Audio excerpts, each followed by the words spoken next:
Salut à tous, bienvenue sur la chaîne de l'Avengers du cinéma. Je suis votre serviteur l'Avengers du cinéma. Aujourd'hui, on se retrouve pour une vidéo très attendue. Aujourd'hui, nous allons parler de deux choses qui sont sorties donc dans la pop culture, à savoir nous allons parler donc du dernier James Bond, Mourir peut attendre, et nous allons parler également, vous vous en doutez, de la série Marvel What If. On va commencer par parler de James Bond. Générique.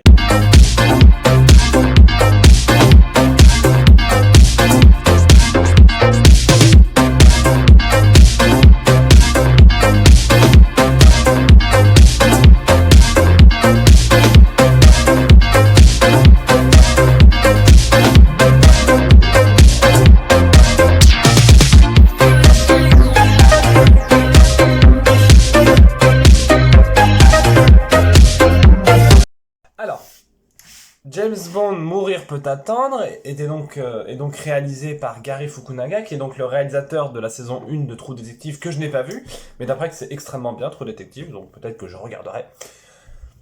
Euh, Ce James Bond arrive donc avec pas mal de promesses et pas mal de choses à faire, notamment parce que euh, comment dire ça, l'ère Daniel Craig doit donc se terminer, donc ça doit donc être une fin de saga, comme l'était Endgame, euh, comme le sont les fins de série finalement. Elle doit apporter une conclusion à ces personnages, une conclusion à l'histoire du personnage. Et c'est ça qui est intéressant dans le James Bond de Daniel Craig, c'est que ces 5 films ont ça a été une saga. Il y a eu un véritable lien entre chaque opus. Chaque opus a donc un lien avec le précédent. Et c'est ça qui est intéressant. C'est pas comme les anciens James Bond avec Sean Connery où c'est juste chaque opus, un méchant et puis fin de l'histoire. Non, là c'est bien plus complexe que ça. Donc, James Bond, à la fin de Spectre, s'en va couler des jours heureux avec Madeleine, donc son épouse finalement. Et on le comprend, après une vie à buter les gens, bah, avoir quelqu'un, c'est cool. Et je vais essayer de vous faire un petit avis à peu près sur les James Bond de Daniel Craig. Je trouve que Casino Royale est un excellent film. Sincèrement, le chiffre, la mise en scène, le cadre, le scénario, les personnages, Eva Green, voilà, rien que ça déjà c'est bon.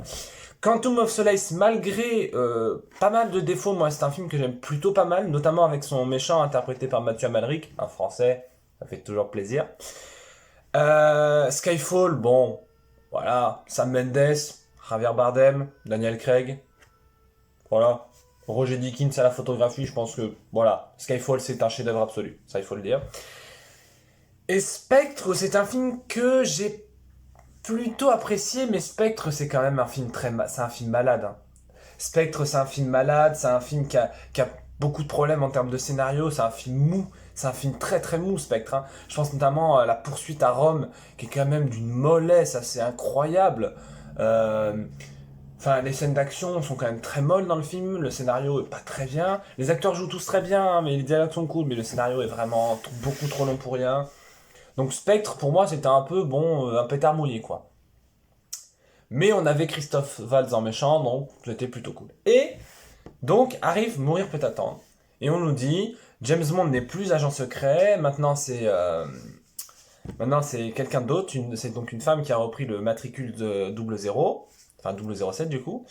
Et voilà, en coulant des jours heureux avec sa femme. Alors je suis désolé, je vais un peu spoiler, même complètement, je vais complètement spoiler le film, mais bon c'est pas grave. En fait, James Bond est un... Mourir peut attendre est donc un film que j'ai plutôt et beaucoup apprécié, à vrai dire. Je trouve qu'en termes de mise en scène, en termes de cadre, en termes de découpage, en termes de montage, en termes de photographie également, il n'y a pas un dialogue, il n'y a pas un plan qui soit filmé comme de la merde, il y a pas... Les scènes de combat sont juste exceptionnelles. Alors attention, je vous vois venir, on n'est quand même pas dans un Mission Impossible, faut pas abuser parce que Tom Cruise, c'est Jésus, avec Keanu Reeves. Tom Cruise et Keanu Reeves, c'est Jésus. Moi, j'ai bien envie de voir Neo contre Mission Impossible, mais bon, ça, c'est encore un autre délire. Donc voilà, l'action est vraiment sympathique. Je trouve que la scène d'intro, la double intro du film est vraiment très sympa. Là où j'ai un véritable problème, c'est avec la durée du film et le rythme. Je trouve que le film a un véritable problème de rythme, notamment il y a certaines scènes d'action qui envoient le pâté, où c'est rythmé, il y a de la musique, c'est héroïque, c'est épique, et c'est bien mis en scène, et puis il y a des moments de dialogue, c'est long, ça remplit pour pas grand chose, quoi. Rien à dire sur les acteurs jouent tous très bien, mais tous extrêmement bien. Daniel Craig, il est une bonne presta. Léa Seydoux également. On a Lashana Lynch, j'espère que je prononce bien, qui joue donc, qui jouait Maria Rambeau dans l'univers Marvel, hein, dans Captain Marvel, mais bon, je crois que on s'en fout un peu, quoi, concrètement, hein, voilà, on est d'accord. Mais donc du coup, la voir venir dans James Bond, c'est ça qu'en fait, on nous présentait une James Bond femme noire. Cool, c'est bien, on est en 2021, il faut que les choses changent, pas facile à dire celle-ci. Et donc, voir ça, c'est logique finalement. C'est logique, et puis en plus, James Bond n'est plus 007, il a démissionné, donc que quelqu'un reprenne le matricule 007, c'est cool. Et en plus, au scénario, on a Phoebe Waller-Bridge. Phoebe Waller-Bridge qui a donc eu pas mal de récompenses pour sa série Fleabag, qui a également travaillé sur Killing Eve, qui sera également dans Indiana Jones 5, qui était également dans Solo Star Wars Story, donc qui est une fille, qui est une scénariste, une actrice de génie, une très bonne scénariste, une très bonne showrunneuse, donc voilà. Phoebe Waller-Bridge à Hollywood, elle est en train de se faire une vraie place, elle a un vrai style d'écriture, elle a des vrais, elle a des vrais sujets à porter, elle a des vraies revendications. Donc la voir venir arriver dans James Bond, parce que James Bond en 2021, c'est un long sujet de débat, et ce sera encore un débat longtemps, c'est que James Bond a une attitude envers les femmes, un peu à la limite d'un OSS, sauf que OSS c'est de l'humour, donc on comprend que c'est du second degré, tandis que James Bond a toujours eu le truc de finir avec la première fille qu'il trouve. C'est non, c'est dommage. C'est un peu problématique en 2021, ça ne peut plus passer. Ce n'est que mon opinion, peut-être que vous n'avez pas le même, c'est normal. Et donc, en voyant Phoebe Waller-Bridge, on se dit, bon, bah, le personnage de 007, donc de Lashana Lynch, va donc avoir, le personnage de Nomi, voilà, c'est ça, il s'appelle Nomi. Le personnage de Nomi va donc avoir beaucoup d'importance, on la voit dans les bandes annonces, on se dit, ok, c'est cool, pas mal de personnages féminins ultra développés, et ce n'est pas le cas. Et ce n'est pas le cas. C'est-à-dire qu'en fait, on a Léa Seydoux, qui est, donc elle est très développée, même si j'y reviendrai plus tard, qui est extrêmement bien mise en scène. Mais on a le personnage de Anna de Armas qu'on voit dans une scène, ce qui est dommage parce que voir Anna de Armas, elle est exceptionnelle cette actrice, il faudrait la voir plus. Moi je rêve de la voir dans, je sais pas, Marvel par exemple. Et donc, Lashana Lynch, ben on la voit, c'est un comic relief, ça s'envoie des fions à la gueule avec James Bond et à la fin ça fait oh ben enfin vous êtes vraiment le seul 007, allez je vous redonne mon numéro et puis moi je suis 009. C'est dommage, c'est dommage. Donc voilà, gros problème de rythme donc, comme je le disais. Il y a les gros problèmes. 2h40, le film est long, le film est très très très long, même certains dialogues sont mous, je pense notamment avec une scène chez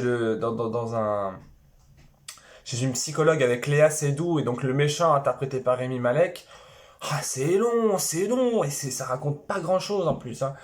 Alors que, justement, la scène d'intro avec le méchant, donc interprété par Rami Malek, est très intéressante. La scène d'intro est vraiment très bien mise en scène, il y a une véritable tension qui se crée. C'est vrai, c'est très, très intéressant et très plaisant à suivre.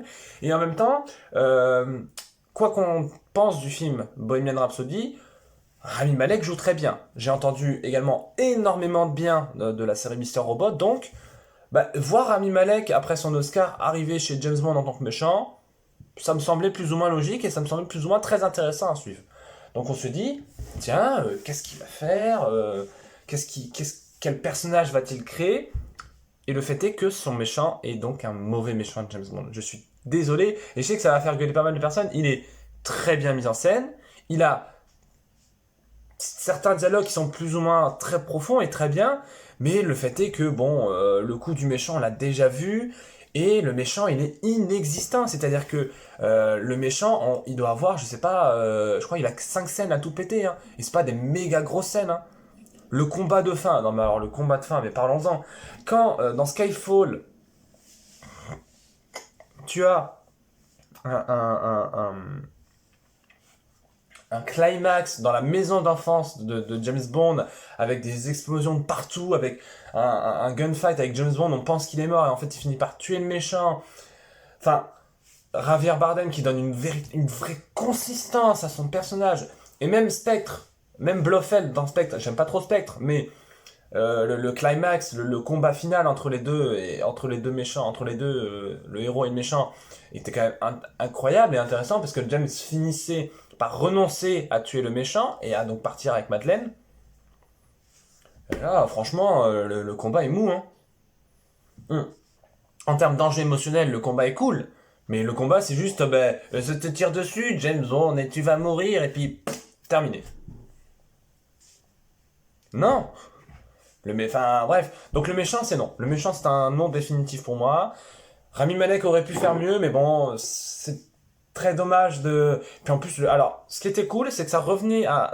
Ça donne un hommage au certain James Bond, à savoir que on a le méchant qui est dans une base secrète, un peu perdu, en milieu de nulle part, avec plein avec des laboratoires où il fabrique des armes chimiques.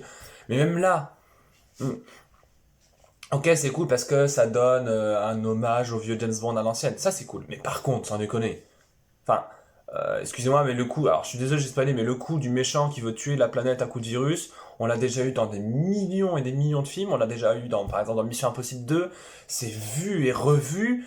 Donc, ouais, non. Puis en plus, ces motivations, elles sont... Les motivations en mode, je veux me venger, oui, ok. Mais dans ce cas-là, tu tues pas le monde. Mais non, mais nous avons tous envie qu'il nous arrive quelque chose. Oh là là. Oh non, non, non, non, non. Voilà.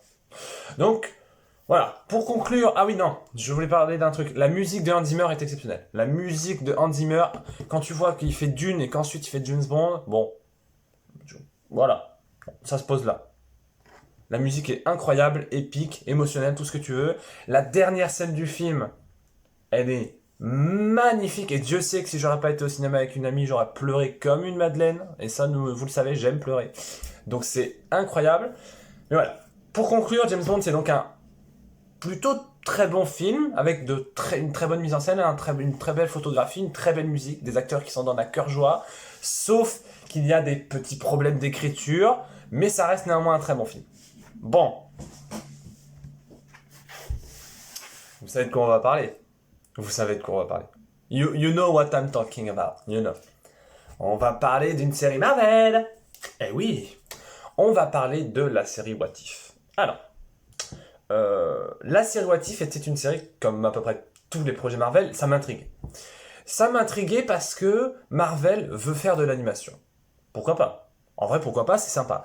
Et en nous présentant des univers parallèles aux événements qu'on connaît dans les films. Donc c'est une pure série pour les fans. C'est-à-dire qu'un mec qui n'a jamais vu un seul film de Marvel, il comprendra pas toutes les multiples références qui ont été faites. Donc je vais être très court sur What If parce que la vidéo fait déjà 13 minutes, donc c'est beaucoup trop long.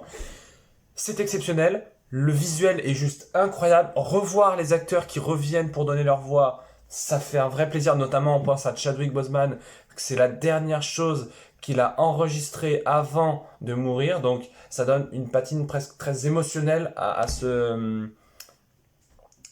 cette œuvre, notamment je pense à l'épisode qui lui est dédié, si T'Challa devenait Star-Lord, qui est un excellent épisode. Donc les épisodes sont tous quasiment très bien. Je pense à un épisode moi que j'ai pas trop aimé, à deux épisodes que j'ai pas trop aimé, à savoir l'épisode sur Thor et l'épisode sur Doctor Strange où non, je trouve que l'épisode sur Doctor Strange était beaucoup trop sombre. Moi, c'était pas mon délire. C'est pas un mauvais épisode, hein, juste moi j'ai pas kiffé. Et l'épisode sur Thor, c'est tout l'inverse. Il est beaucoup trop con pour devenir drôle au final. Donc, mais par contre, l'épisode 8 et 9, là, franchement, on envoie le pâté. Hein.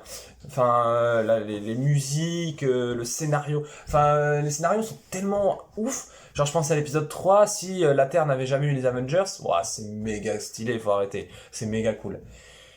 Et je pense également à Jeffrey Wright, qui joue le gardien. Jeffrey Wright, qui est quand même un excellent acteur, qu'on verra en commissaire Gordon dans The Batman, qui va être le meilleur film de l'histoire de l'humanité. Ça vous l'avez entendu ici, c'est la vérité. Qui joue également dans Mourir peut attendre et qui a de très belles scènes dedans aussi. Jeffrey Wright, qui est un acteur uniquement habitué au second rôle, et c'est bien dommage parce que j'aimerais beaucoup le voir dans beaucoup plus de films que ça. Donc voilà. What If, c'est une excellente série Marvel. C'est pas aussi bien que Loki ou Faucon le Soldat d'hiver, mais c'est quand même une excellente série animée. Visuellement, c'est ouf. Les acteurs s'en donnent à cœur joie. En termes de mise en scène, c'est vraiment pas dégueu. Donc franchement, regardez cette série, parce que de toute façon, c'est Marvel, et Marvel, c'est mieux que tout. Allez, au revoir. C'était Avengers du cinéma. On se dit à bientôt.